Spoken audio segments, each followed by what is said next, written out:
ಏನು ಸಮಾಚಾರ ಮಾವ? ನಾನು ಮದುವೆಗೆ ಎಂದು ಉಪಯೋಗಿಸಿದ ರಜೆಗಳೆಲ್ಲ ಇಂದು ಮುಗಿದುವುದು. ಇಂದು ಸರಿತಳದ ಜೊತೆಗೆ ಕರ್ಕೊಂಡು ಹೋಗುತ್ತೇನೆ. ಅರ್ಜೆಂಟು ಹೋಗಲೇಬೇಕಾಗಿದೆ. ಹೌದು, ಡ್ಯೂಟಿ ಬಿಟ್ಟು ಮಾಡುವುದು ಏನಿದೆ? ಮದುವೆಯಾದ ಹೊಸದರದಲ್ಲಿ ನೀನು ಅವಳನ್ನು ಬಿಟ್ಟು ಅಲ್ಲಿರುವುದು ನಿನಗೂ ಕಷ್ಟ. ನಿನ್ನನ್ನು ಕಳಿಸಿ ಅವಳು ಇಲ್ಲಿರುವುದು ಅವಳಿಗೂ ಕಷ್ಟ. ಹೋಗಿ ಬನ್ನಿ. ಸರಿತಾ ಅಮ್ಮ, ಸರಿತಾ?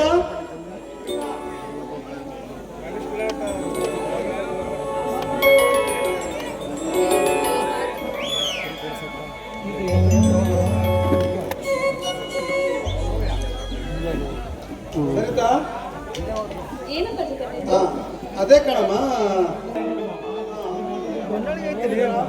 ಏನಮ್ಮವ? ನನ್ನದೊಂದು ಪ್ರಾರ್ಥನೆ.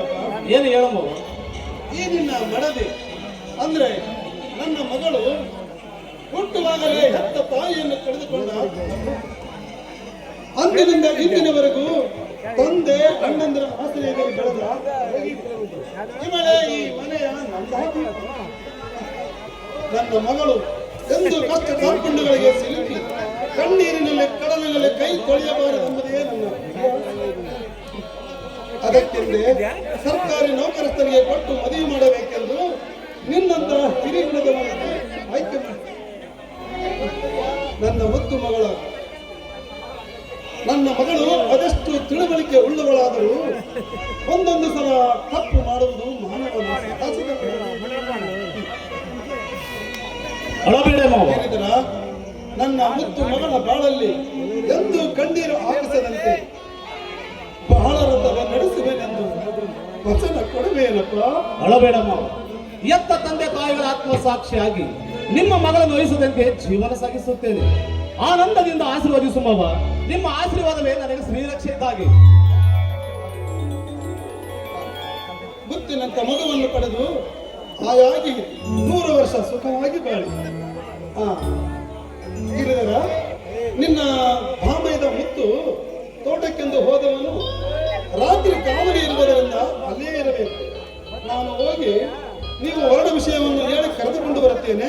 ನೀವು ಮಾಡಿಕೊಳ್ಳಿ. ಹಾಗಾಗಲಿ ಮಾವ, ಬೇಗ ಹೋಗಿ ಬನ್ನಿ ಮಾವ. ಸರಿತಾ, ಎಂತ ಅದೃಷ್ಟವಂತಳೆ ನೀನು. ಪ್ರಾಣಕ್ಕೆ ಪ್ರಾಣ ಕೊಡೋ ತಂದೆ, ಮುತ್ತಿನಂತ ಅಣ್ಣ. ಅಪರಿಚಿತ ನನ್ನ ಪತಿ. ಮಾತಿನ ಮಧ್ಯೆಯಲ್ಲೇ ಒಕ್ಕಣೆಯನ್ನು ಸೇರಿಸಿಬಿಟ್ಟಿಯಲ್ಲೇ ಕಲೆ. ನೋಡಿ, ಇದು ಒಕ್ಕಣೆ ಅಲ್ಲದೆ ಮಾತಿನಲ್ಲಿ ಹೇಳುವಂತ ಮಾತು ಅಲ್ಲ. ಇದು ನನ್ನ ಪ್ರೀತಿಯ ಪತಿಯ ಗುಣಗಾನ. ನಿನ್ನ ಹೋಲಿಕೆಯನ್ನು ಸರಿ. ನಿನ್ನ ಕೈ ಹಿಡಿದ ಪತಿ ಅಕಸ್ಮಿತ್ ನಟ ಸಾರ್ವಭೌಮನಾಗಿ ಲಂಪಟನಾಗಿ ನಿನ್ನನ್ನು ಕಣ್ಣೀರಿನಲ್ಲಿ ಕೈ ತೊಳೆಯುವಂತೆ ಮಾಡಿದರೆ ಹೋಗ ನೀನೇನು ಮಾಡುವೆ? ನೋಡಿ, ಪತಿಯೇ ಪರದೈವ ಅಂತ ಬಾಳಿ ಬದುಕಬೇಕು. ನೋಡಿ, ಎಷ್ಟೇ ಕಷ್ಟಗಳು ಬಂದು ಅವೆಲ್ಲವನ್ನು ಎದುರಿಸಿ ತನ್ನ ಗಂಡನೇ ಸರ್ವಸ್ವ ಅಂತ ಬಾಳಿ ಬದುಕಬೇಕಾದ್ರೆ ಅದಕ್ಕೆ ಮನುಷ್ಯಬೇನೆ ಏನಿದೆ. ಏನೇ ಕಷ್ಟ ಬಂದರೂ ತನ್ನ ಕಣ್ಣ ಮನೆಯಲ್ಲಿ ಅನ್ವಯಿಸಬೇಕು. ಇದು ಸಹಿಸಬೇಕು ಅನ್ನೋ ನಾಡಿನ ಕೇಳಿದ ಸರಿತಾ, ಆವೇಶಕ್ಕೆ ಅಣಿಯಾಗದಿರು. ನಮ್ಮ ಬಾಳಲ್ಲಿ ಅಂತ ಸ್ಥಿತಿ ಎಂದು ಬರೆದಿರಲಿ ಎಂದು ನಿನ್ನನ್ನು ಕೇಳಿದಷ್ಟೇ.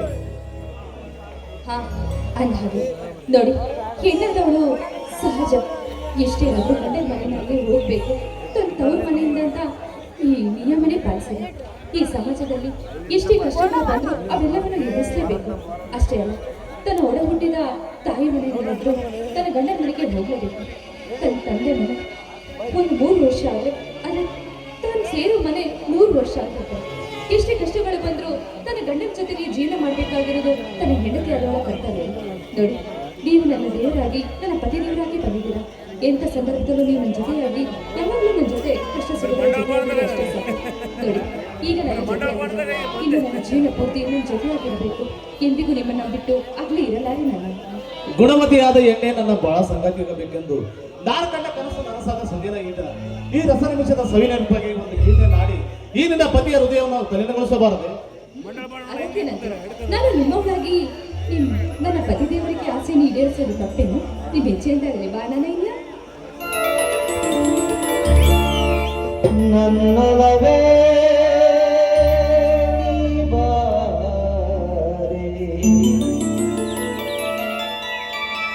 ನನ್ನ ಚೆಲುವೆ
ಅವನವ್ರೆ ಇವತ್ತಿದ್ದು ನಾಳೆ ಹೋಗ್ಬೋದಾಯ್ತಲ್ಲ.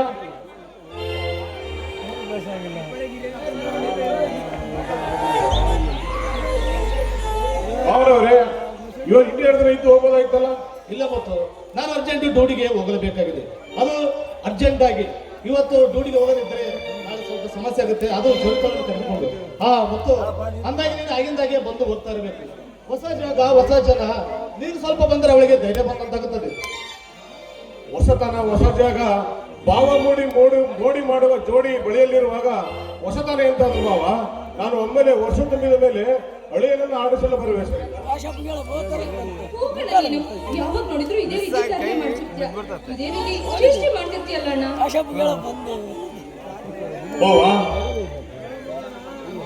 ಬಾವಾ, ಈ ನನ್ನ ಮುದ್ದಿನ ತಂಗಿ ಅಣ್ಣಂದಿರಮ್ಮ ಎರಡು ಕಣ್ಣುಗಳ ಮಧ್ಯೆ ನಾಶಕದಂತೆ ಬೆಳೆದವಳು. ತಾಯಿಯನ್ನು ಕಳೆದುಕೊಂಡು ತಪ್ಪಲೆಯಾದರೂ ತಂದೆಯ ಮಮತೆಯ ಮಡಿಯಲ್ಲಿ ಚಿಲಿಪಿಲಿ ಬಿಟ್ಟು ಅಕ್ಕಿಯಂತೆ ಆಯಾಗಿ ಬೆಳೆದಳು ಮಾವ. ಈ ನನ್ನ ಮುದ್ದಿನ ತಂಗಿನ ಕೊಟ್ಟ ಮನೆಯಲ್ಲಿ ಈ ನನ್ನ ಮುದ್ದಿನ ತಂಗಿ ಕಣ್ಣೀರು ಹಾಕಿದರೆ ಅದನ್ನು ನೋಡಿ ಸಹಿಸಲು ನನ್ನಿಂದ ಆಗುವುದಿಲ್ಲ ಮಾವ, ಆಗುವುದಿಲ್ಲ. ಹಾಗಾಗಿ ನನ್ನ ತಂಗಿಯ ಜೀವನದಲ್ಲಿ ಕಣ್ಣೀರು ಹಾಕದಂತೆ ನೋಡಿಕೊಳ್ಳುತ್ತೇನೆ ಎಂದು ವಚನವಿಟ್ಟರೆ ನಾ ಪಡುವ ಸಂತೋಷಕ್ಕೆ ಕೊನೆ ಇಲ್ಲ ಮಾವ, ಕೊನೆ ಇಲ್ಲ. ಎಂತ ಮಾತಾಡಿದ ಮುತ್ತು. ಈ ನಿನ್ನ ಅಕ್ಕರಿಯ ತಂಗಿಯಲ್ಲಿ ಕಣ್ಣೀರು ಬಂದರೆ ನಿನ್ನ ಕಣ್ಣಲ್ಲಿ ರಕ್ತ ಬರುತ್ತದೆ ಎಂದು ನನಗೆ ಗೊತ್ತು. ಈ ನಿನ್ನ ತಂಗಿಯ ಮನಸ್ಸು ಎಂದು ವಹಿಸದಂತೆ ಜೀವನ ಸಾಗಿಸುತ್ತಾರೆ. ಅಂದಾಗಿ ಆಯ್ತೇ.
ಏನಿದು ಕೊರಗು,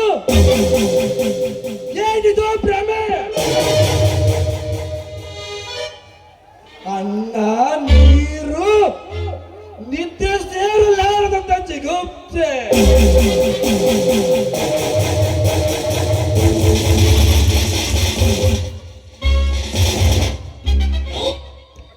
ಜಟಕದ ಹೆಣ್ಣಿಗೆ ಕೈ ಚಾಚಿ ಫಲವೇನು?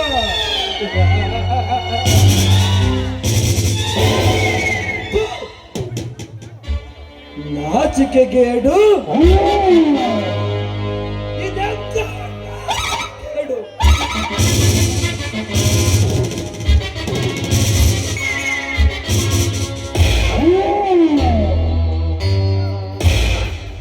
ಕಲಿಯುಗದಲ್ಲಿ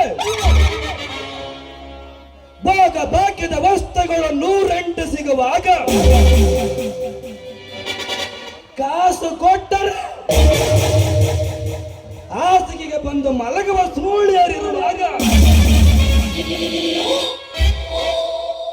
ಕೇವಲ ಒಂದು ಹೆಣ್ಣಿಗಾಗಿ ನಲಗುವುದುಂಟೆ?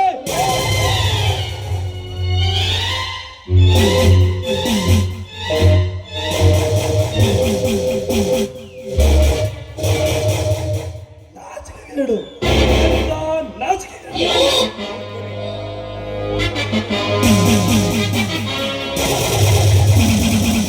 ಏನವಳ ರೂಪ, ಏನವಳ ಲಾವಣ್ಯ. ಸರಿತಾ, ನೀನೊಮ್ಮ ನನ್ನವಳಾಗಲೇ. What a beautiful lady. ಸೌಂದರ್ಯ ಸುರಿಯ ಸವಿಯವಳು.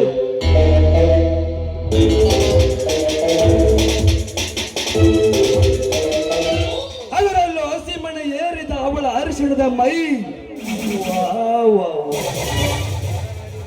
ಅವಳ ಕಾಂತಿಯನ್ನೇ ವರ್ಣಿಸಲಾಗುತ್ತಿಲ್ಲ.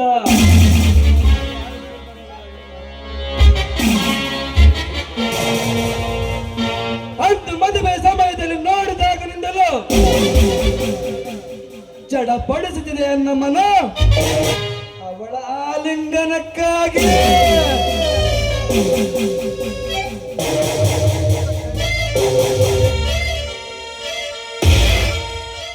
ಸರಿತಾ, ನೀನೊಮ್ಮೆ ನನ್ನವಳಾಗಲೇಬೇಕು. ಆಡಿದ್ದನ್ನೇ ಮಾಡುವೆ, ಹಿಡಿದ ಆಟವನ್ನು ಸಾಧಿಸಿ ತೋರಿಸುವೆ.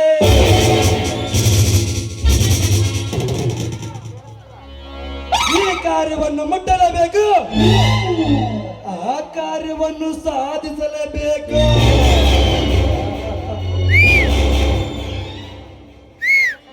ಕಲಿಯುಗದ ಶಕುನೆ ಈ ಹುಲಿರಾಜನಿಗೆ ಬಿರ್ದಾಕಿದವನ್ನು ಸಾರ್ಥಕ ಮಾಡಿಕೊಳ್ಳಬೇಕೆಂದರೆ ಬಹು ಬೇಗನೆ ಮುಟ್ಟಲೇಬೇಕು.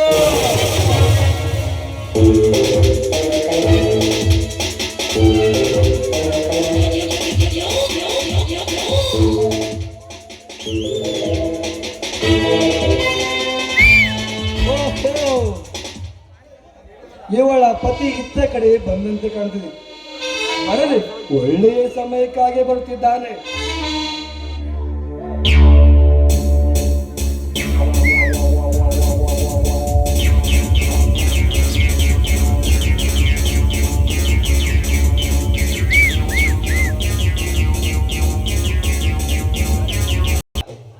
ನಮಸ್ಕಾರ. ನಮಸ್ಕಾರ. ಇದೇನು ಗಿರಿಧರ್, ವಿದ್ಯಾವಂತ ಆಧುನಿಕ ತರುಣರು ನೀವು. ಮದುವೆಯಾದ ಹೊಸತರಲ್ಲಿ ಜೋಡಿ ಹಕ್ಕಿಗಳಂತೆ ಹಾರಾಡಬೇಕಾದವರು. ಮನೆಯಲ್ಲಿ ಮುದ್ದಾದ ಹೆಂಡತಿಯನ್ನು ಇಟ್ಟುಕೊಂಡು ಒಬ್ಬರೇ ವಾಕಿಂಗ್ ಬಂದಿದವರಲ್ಲ. ನನ್ನ ಸತಿ ಕಲಿಯುಗದ ಬಣ್ಣದ ಬೆಡಗಿಯಲ್ಲ ಅವಳು. ಆದರ್ಶ ಗೃಹಿಣಿ, ಮಂಗಳ ಗೌರಿ. ಅವಳಿಗೆ ವಾಕು ಸ್ಮೋಕು ಕೇಕು ಯಾವುದು ಉಡಿಸಿಲ್ಲ. ಅಂದಾಗೆ ನೀವು ಯಾರು? ನನಗೆ ನಿಮ್ಮ ಪರಿಚಯವಿಲ್ಲ. ನನ್ನ ಪರಿಚಯ ನಿಮಗಿಲ್ಲ, ಆದರೆ ನಾನು ನಿಮಗೆ ತುಂಬಾ ಬೇಕಾದವನು.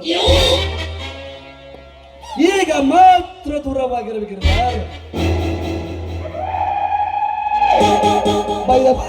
ನನ್ನ ಹೆಸರು ಹುಲಿರಾಜ್ ಅಂತೇಳಿ. ಅಂದರೆ ನಾನು ನಿಮ್ಮವನೆಂದು ಭಾವಿಸಿಕೊಳ್ಳಿ.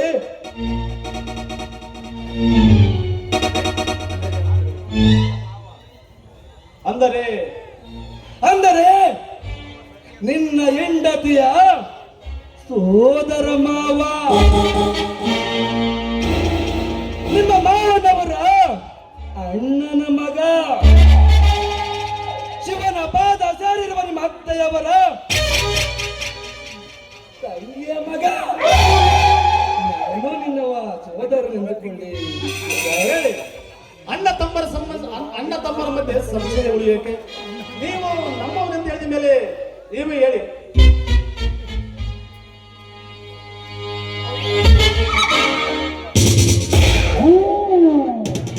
ಹೇಳುವೆ, ನೀವೆಷ್ಟು ಕಾತರ.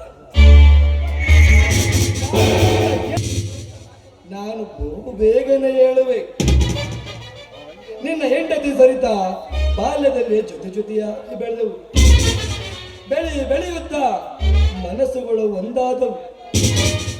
ಕೊನೆಗೆ ಒಂದು ದಿನ ನೀನೇ ನನ್ನ ಸತಿ, ನಾನೇ ನಿನ್ನ ಪತಿ ಎಂದು ಭಾಷೆಯನ್ನು ಮಾಡಿಕೊಂಡೆವು.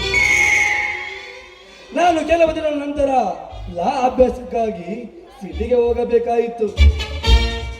ನಾ ಹೊರಡುವಾಗ ನನ್ನ ಹೃದಯೇಶ್ವರಿ ಸರಿತಾ ಮುಂಜಾನೆಯಲ್ಲಿ ಅರಳುವ ಮಲ್ಲಿಗೆಯಂತೆ ಕಂಗೊಳಿಸುತ್ತಿದ್ದಳು.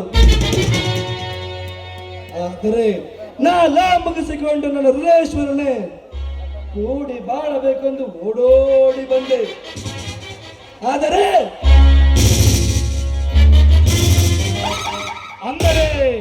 ಮುಂದೇನಾಯಿತು? ಅರಳಿದ ಪುಷ್ಪದ ಮೇಲೆ 16 ದುಂಬಿಗಳು ಕುಳಿತು ಮಧು ಏರಿ ಮಲಿನಗೊಳಿಸಿದ್ದವು. ಮಧು ತುಂಬಿದ ಪಾತ್ರೆ ಬರಿದಾಗಿತ್ತು. ನನ್ನ ಕನಸಿನ ಸರಿತಾ ನನಗೆ ದ್ರೋಹ ಸಿಗಿಬಿಟ್ಟಿದಳು. ಗಿರಿದಾರ್ ದ್ರೋಹ ಸಿಗಿಬಿಟ್ಟಿದಳು. ಹುಲಿರಾಜ್, ಸಾಕು ನಿಲ್ಲಿಸು ಈ ನಿನ್ನ ಕಠೋರವಾದ ಶಬ್ದಗಳನ್ನು. ಕೇಳಲಾರೆ. ಇದು ಸತ್ಯವೇ ಹುಲಿರಾಜ್? ಇದು ಸತ್ಯವೇ? ಸತ್ಯವೇ? ಸತ್ಯ, ಸತ್ಯ, ಸತ್ಯ. ನಾನು ಹೇಳುವ ಮಾತು ಸತ್ಯ.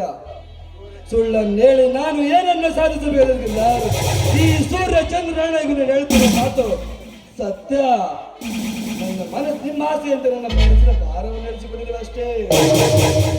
ಹುಲಿರಾಜ್, ಮುಂದೇನು ಹೇಳದಿರು. ನಾನು ವೇಶ್ಯ ಪತಿ, ಮಲಿನದ ಪತಿ. ಹುಲಿರಾಜ್, ಮಾಯದ ಹೆಂಡತಿಯನ್ನು ಕಟ್ಟಿಕೊಂಡು ನಾನು ಮೋಸ ಹೋದೆ. ಹುಲಿರಾಜ್,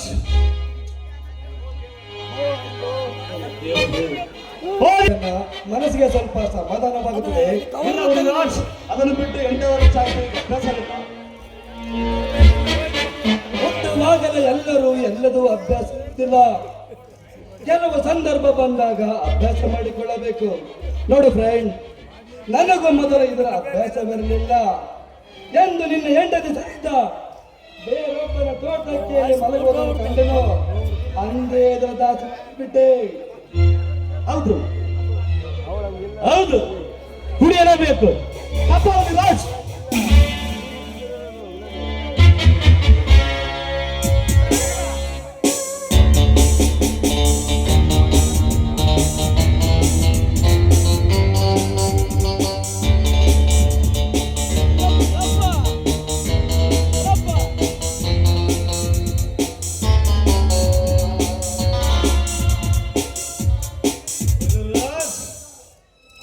ಇನ್ನೊಂದು ಕೊಡ ಪ್ಲೀಸ್. ಇನ್ನೊಂದು ಹಾಕಿದ್ರೆ ನೀನು ಇಲ್ಲೇ ಮನೆಗೆ ಬಿಡ್ತೀಯಾ? ರಾತ್ರಿ ಹೆಂಡತಿಯನ್ನು ಕರೆದುಕೊಂಡು ಊರಿಗೆ ಹೋಗು. ನಾಳೆಯಿಂದ ಮನೆಯಲ್ಲಿ ಕುಡಿದು ಆಯಾಗಿ ಮಲಗುವಂತೆ. ಕರೆಕ್ಟ್. ನಾಳೆಯಿಂದ ಇದೇ ನನ್ನ ಕೆಲಸ, ಇದೇ ನನ್ನ ಉದ್ಯೋಗ. ಕರೆಕ್ಟ್. ಹುಲಿರಾಜ್, ನನಗೆ ಸಮಾಧಾನವಿಲ್ಲ, ನನಗೆ ನೆಮ್ಮದಿ ಇಲ್ಲದಂತಾಗಿದೆ. ಯಾವಾಗಲೂ ಒಂದು ಸ್ವರ್ಗ ತೋರಿಸು. ಓಕೆ ಗಿರಿಧಾರ್, ಅದಕ್ಕೆ ಯಾಕೆ ಇಷ್ಟು ಚಿಂತಿಸಿವೆ? Wait and see. Hello Shivabai, ಶಿವಬಾಯ್.